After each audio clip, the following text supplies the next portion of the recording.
Hello అండి, hi అందరికీ నమస్తే. Welcome to kitchen and children channel.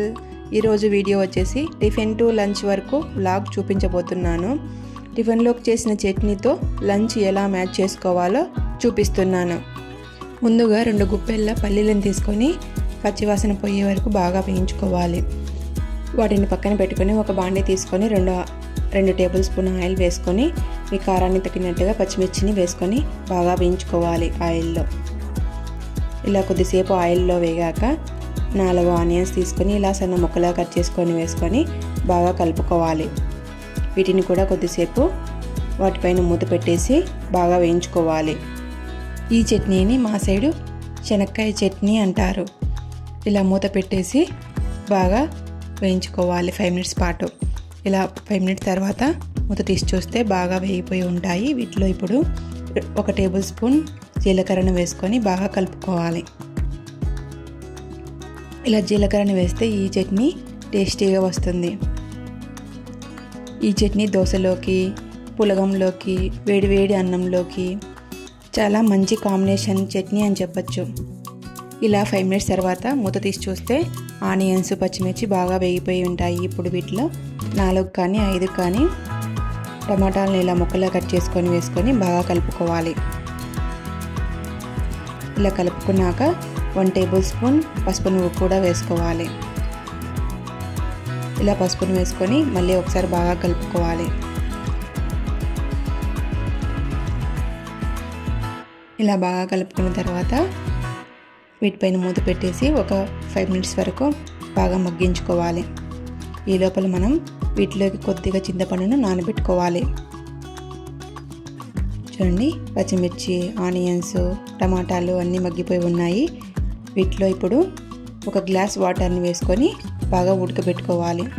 మీకు ఉడకబెట్టుకోవడానికి వాటర్ ఎక్కువ పడుతుంది అనుకుంటే ఇంకా 1/2 గ్లాస్ ఎక్కువ వేసుకొని ఇలా బాగా కలుపుకొని వాటిపైన మూత పెట్టేసి ఉడికించుకోవాలి. ఈ చట్నీ దోశలోకి మంచి కాంబినేషన్ చట్నీ అని చెప్పచ్చు. మీకు ఇక్కడ ఒక టిప్ చెప్పబోతున్నాను. మనకి ఎప్పుడైనా పచ్చిమిర్చి చప్పగా వస్తుంటాయి కదండి, కారం లేకుండా. అలాంటప్పుడు ఇలా 2 ఒట్టిమిరపకాయలని వేసుకుంటే ఆ కారాన్ని ఈ ఒట్టిమిరపకాయలు బ్యాలెన్స్ చేస్తాయి. చూడండి, ఇలా ఒట్టిమిరపకాయలు కూడా వేసి బాగా ఉడకబెట్టుకున్నాను. ఇలా మెత్తగా అయ్యే వరకు ఉడికించుకొని స్టవ్ ఆఫ్ చేసుకోవాలి. స్టవ్ ఆఫ్ చేసుకొని వాటిని చల్లారబెట్టుకోవాలి. అవి చల్లారే లోపల మనం ఇక్కడ ముందుగా వేయించి పెట్టుకున్న పల్లీలను ఇలా మిక్సీలు వేసుకొని మెత్తగా చేసుకోవాలి. మెత్తగా చేసుకున్నటువంటి పల్లీల పైన పక్కన పెట్టుకొని పెద్ద మిక్సీ జార్లో పచ్చిమిర్చిని, మనం ఉడకబెట్టుకున్న పచ్చిమిర్చిని, టమాటాలను వేసుకొని కొద్దిగా కల్లుప్పుని వేసుకొని మిక్సీ పట్టుకోవాలి. ఇలా కచ్చాపచ్చాగా మిక్సీ పట్టుకోవాలి. ఇప్పుడు అందులో మనం ముందుగా నానబెట్టుకున్నటువంటి చింతపండును ఇందులో వేసుకోవాలి.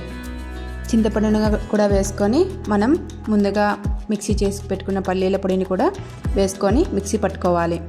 ఈ శనక్కాయ చట్నీని రోటిలో వేసుకొని రోటి పచ్చడిలాగా చేసుకుంటే చాలా రుచిగా ఉంటుందండి. ఇలా పల్లీల పొడిని అంతటిని వేసుకొని మిక్సీ పట్టుకోవాలి. ఈ శనక్కాయ చట్నీ దోశలోకి సూపర్ కాంబినేషన్. ఈ చట్నీని పులగంలోకి కూడా చేసుకుంటారు. ఇప్పుడు ఒకసారి మిక్సీ పట్టుకున్నాక మనం ఉడకబెట్టుకున్న ఆనియన్స్ని 1/2 వరకు వేసుకొని 1/2 పక్కన పెట్టుకోవాలి. ఇప్పుడు అందులోనే మనం చింతపండు నానబెట్టుకున్న వాటర్ ఉన్నాయి కదా, వాటిని కూడా వేసుకొని మిక్సీ పట్టుకోవాలి. చూడండి, ఇలా మెత్తగా మిక్సీ పట్టుకోవాలి. ఇలా మెత్తగా మిక్సీ పట్టుకున్నాక మనం ఆనియన్స్ 1/2 ఉన్నాయి కదా, వాటిని కూడా వేసుకొని ఒక్క తిప్పాలి మిక్సీని. ఎక్కువసేపు మిక్సీ పట్టామంటే మెత్తగా అయిపోతుంది పచ్చడి అంతా. అలా కాకుండా ఒక తిప్పితే కచ్చా పచ్చాగా రోటి పచ్చడిలాగా ఉంటుంది పచ్చడి అంతా. చూడండి, ఇలా ఒక్క తిప్పాలి. ఒక్క తిప్పుతానే అంతా కలిసిపోతుంది. ఇన్ కేస్ మనకు మెత్తగా కావాలి రోటి పచ్చడి అనుకుంటే కొద్దిసేపు మిక్సీ పట్టుకోవాలి. చూడండి, నేను చేసిన చట్నీ కచ్చా పచ్చాగా రోటి పచ్చడిలాగా ఉంది. మనం రోట్లో చేసుకోవాల్సిన అవసరం కూడా ఉండదు. అందరికీ రోళ్ళు ఉండవు కదా, ఇలా ఒకసారి ట్రై చేయండి. కచ్చా పచ్చాగా రోటి పచ్చడిలాగా ఉంటుంది. చూడండి, చట్నీ కూడా రెడీ అయిపోయింది. ఇప్పుడు మార్నింగ్ స్కూల్ కదా, పిల్లలకి మార్నింగే దోశలు వేస్తున్నాను. ఇలా స్టవ్ ఆన్ చేసి పెన్నం పెట్టి పెన్నానికి ఆనియన్స్ రుద్ది దోశ వేసుకోవాలి. ఈ దోశలోకి శనక్కాయ చట్నీ సూపర్ కాంబినేషన్. దోశలోకి ఇలా పొద్దున్నే మనం దోశలోకి శనక్కాయ చట్నీ చేసామంటే మధ్యాహ్నం లంచ్లో కూడా ఇదే ఉంటుంది. అందుకే చెప్పానండి, మార్నింగ్ ఇలా పచ్చడి చేసి పెట్టుకుంటే మధ్యాహ్నం లంచ్లో కూడా ఈ పచ్చడితోనే మనం కాంబినేషన్గా పులగాన్ని చేసుకోవచ్చు. నేను ఇక్కడ నార్మల్ దోశలే వేస్తున్నాను. మీకు మిల్లెట్స్ దోశ కానీ రాగి దోశలు కావాలంటే మన ఛానల్లో ఉన్నాయి, చెక్ చేయండి ఒకసారి ఛానల్లోకి వెళ్ళి. మిల్లెట్స్ దోశ, రాగి దోశలు, ఇలా మంచి హెల్దీ దోశలు రెసిపీస్ అన్నీ మన ఛానల్లో ఉన్నాయి. ఈ హెల్దీ దోశలు మన పిల్లలకు కానీ మనకు కానీ ఎంతో ఆరోగ్యాన్ని ఇస్తాయి. ఒకసారి కావాలంటే ఛానల్లోకి వెళ్ళి చెక్ చేయండి. ఇంకా దోశలు కూడా వేసేసి పిల్లలకి ఇస్తున్నాను. చూడండి, పొద్దున్నే హడావిడిగా ఉంటుంది కదండి మన పనులన్నీ. చూడండి, దోశలు వేసి పిల్లలకి ఇస్తున్నాను. వాళ్ళు కూడా దోశలు తినేశారు. ఇంకా పాపకు జుట్టు దువ్వాలి. ఇలా టిఫిన్స్ అయిన వెంటనే జుట్టు దువ్వేసి వాళ్ళని రెడీ చేసి వాళ్ళని స్కూల్కి పంపించాలి. ఇదే కదండి మన పనులన్నీ కూడా. ఇంకా వాళ్ళని పంపించేసిన తర్వాత ఇంకా నేను తినడానికి దోశలు వేసుకుంటున్నాను. మన పనులన్నీ కూడా ఇలానే ఉంటాయి కదండి. ఎక్కడల్లో అక్కడ వెళ్ళాక వాళ్ళని పంపించేసిన తర్వాతనే కదండి మనం మన పైన శ్రద్ధ తీసుకుంటాం. ఇంకా వాళ్ళు వెళ్ళిన తర్వాత నేను కూడా ఇక్కడ దోశలు వేసుకొని ఇలా నేను చేసినట్టుగా ఒకసారి శనక్కాయ చట్నీని ట్రై చేయండి. చాలా టేస్టీగా ఉంటుంది. దోశలోకి సూపర్ కాంబినేషన్ చట్నీ. దోశలోకనే కాదండి, అన్నంలోకి కానీ పులగంలోకి కానీ మనం పొద్దున్నే ఇలా చట్నీ చేసి పెట్టుకుంటే మళ్ళీ లంచ్లో కూడా ఇదే సూపర్ కాంబినేషను. ఇలా 2 సార్లు చేయాల్సిన పని లేకుండా ఒకసారికే మనం చేసి పెట్టుకుంటే పొద్దున్నే మన పని కూడా ఈజీగా అవుతుంది. ఇంకా ఈ పనులే కాదు, ఇంకా ఎన్ని పనులు ఉన్నా కూడా చక్కగా చేసుకోవచ్చు. ఈ చట్నీని రాయలసీమలో శనక్కాయ చట్నీ అంటారు. ఇంకా వేరే విధంగా కూడా చేస్తారు, దాన్ని చింతపండు చట్నీ అంటారు. ఆ చింతపండు చట్నీ కూడా ఇలా దోశలోకి సూపర్ కాంబినేషన్గా ఉంటుందండి. ఇంకా నేను కూడా ఇక్కడ దోశలు వేసుకొని తినాలి. చూడండి, టైం వచ్చేసి 8:40 అయ్యింది. ఇంకా తినేది అయిపోయినాక లంచ్లోకి పులగం చేస్తా అన్నాను కదండి. పులగము విత్ రాయలసీమ స్పెషల్ అయిన పచ్చి పులుసును కూడా చేస్తున్నాను. అందుకోసం చిన్న నిమ్మకాయ సైజ్ అంతా చింతపండు తీసుకొని బాగా వాష్ చేసి గిన్నెలో వేసుకోవాలి. అదే గిన్నెలో బెల్లాన్ని నలగొట్టి, మనకు గడ్డలుగా వస్తుంది కదా బెల్లం, హాఫ్ గడ్డని నలగొట్టి ఇలా మెత్తగా పొడి చేసుకొని బెల్లాన్ని వేసుకోవాలి. అది నానే లోపల మనం ఇక్కడ ఇంకా వేరే పనులు చూసుకోవచ్చు. చూడండి, నేను ఇక్కడ మళ్ళీ బట్టలు వాష్ చేయడానికి వాషింగ్ మిషన్లో వేయడానికి అన్ని బట్టలన్నీ పక్కకు వేస్తున్నాను. ఇలా ఒక పని తర్వాత ఒక పని వస్తూనే ఉంటాయి కదండి. ఇంటి దగ్గర ఉన్నామనే కానీ మనకు ఎలాంటి రెస్ట్ ఉండదు కదండి. ఒక పని తర్వాత ఒకటి వస్తూనే ఉంటుంది. ఇంకా బట్టలన్నీ వాష్ చేసి ఆరబెట్టేశాను. బట్టలు వాష్ చేసి ఆరబెట్టేసరికి 11:30, 11:40 ఆ టైం అయింది. ఇంకా లంచ్ ప్రిపేర్ చేయాలి కదండి. వాటిలోకి నేను ఇక్కడ పులగాన్ని చేస్తున్నాను. ఇక్కడ 3 గ్లాసుల బియ్యాన్ని వేసుకుంటే 1/2 గ్లాస్ పొట్టు పెసర బ్యాలను వేసుకున్నాను. మనము ఎక్కువ కావాలంటే ఎక్కువ వేసుకోవచ్చు, తక్కువ కావాలంటే తక్కువ వేసుకోవచ్చు. వాటినింటిని వాష్ చేసిన తర్వాత మనం నార్మల్ రైస్కి ఎలా వేసుకుంటామో అలాగనే 1 గ్లాస్కి 2 గ్లాసుల వాటర్ని వేసుకోవాలి.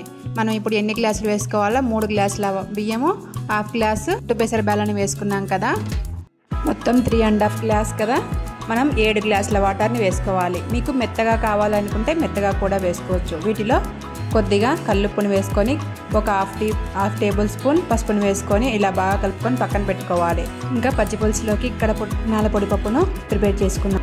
అందుకోసం చిన్న మిక్సీ జార్ తీసుకొని అందులో కొన్ని కొబ్బరి ముక్కల్ని వేసుకోవాలి. కొబ్బరి ముక్కల్ని, కొద్దిగా పుట్నాల పప్పును, కారం, ఉప్పు, వెల్లుల్లిని వేసుకొని మెత్తగా మిక్సీ చేసుకోవాలి.